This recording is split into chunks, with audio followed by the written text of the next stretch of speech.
Hi there, it's Deborah Knight here. I wanted to talk to you today about observing ego.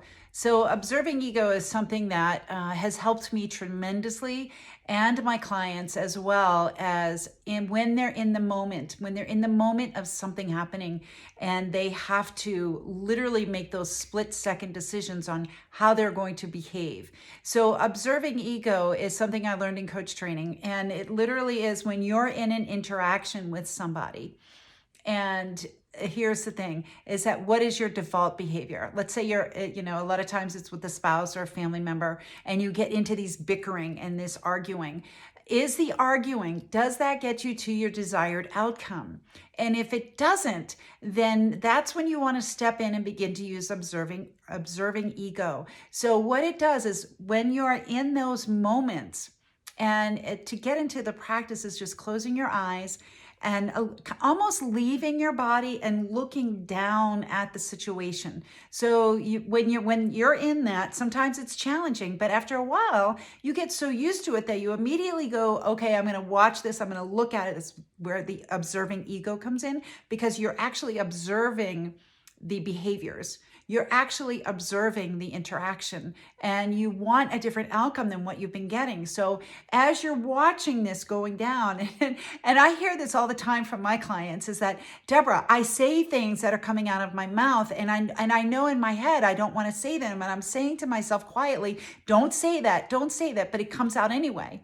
And that is actually a trauma response. So that is a it's you and that's when your ego is protecting you. So and it's they're like learned automatic behaviors. And so in order to switch those behaviors and make another behavior more automatic, so that when you're in these situations, when you're triggered, you're then going to the behavior that you choose. You're going to a behavior that will get you to the outcome that you actually want. So when you're in observing ego, you're up here looking down, but you also have to remember and become aware of what outcome do you actually want. If it's between you and your loved one, where do you want to be? Do you want to have more intimacy? Do you want any interaction between you? And when it's a trigger, do you want to have deeper conversations?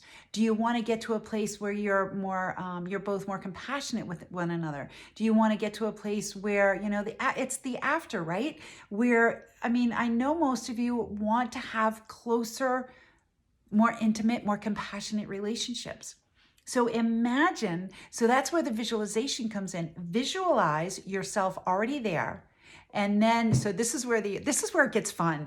All right. So we are so powerful. We can control anything. So when you're in this interaction, you're so aware now because you've already visualized the outcome that you want. And if you want to really get that deeper and meditate on that, visualize that outcome that you want every single day, so that when you are being triggered by this situation, it's easier for you to go there. Okay. So when you do the observing ego, as you're being triggered and you're starting to have these altercations, you leave the body and you're looking down on it. And in the other side of your brain, you're going, this is the outcome that I really want. So what behavior is going to get me to this outcome? If I say these things and if I engage, is that going to get me over here? If I express my anger and just let it all come out, is that actually going to get me to my outcome? Or is it going to put me down another path? Maybe where you don't talk to each other for days. You get the silent treatment, which is abuse, by the way. Or if I don't know why I'm laughing. It's because I suffered through that with a relationship and it was so brutal.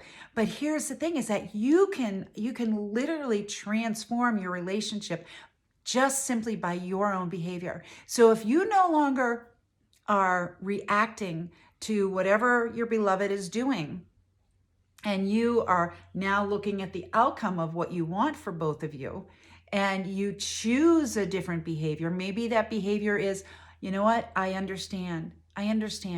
Or maybe it's, you know what, I'm not, my feelings are coming up right now. I'm feeling a little bit, and it's my stuff that's coming up. And I know I'm going to say something that's probably not very nice. So I'm just going to go take a walk. I'm going to go take a walk because I love you so much. And I don't want us to go down this road where we've gone so many times.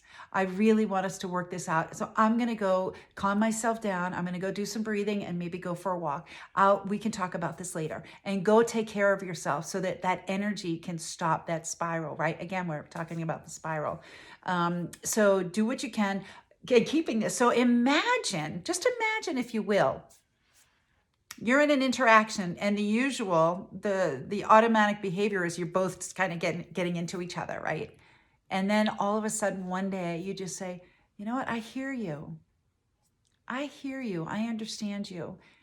This is bringing up stuff for me. So I'm going to wait until that stuff from my past kind of moves through my system, and then I can think more clearly so that I don't say things that are going to hurt our relationship, because I love us. I really love us, and I'm really working on this stuff. So I'm going to be back.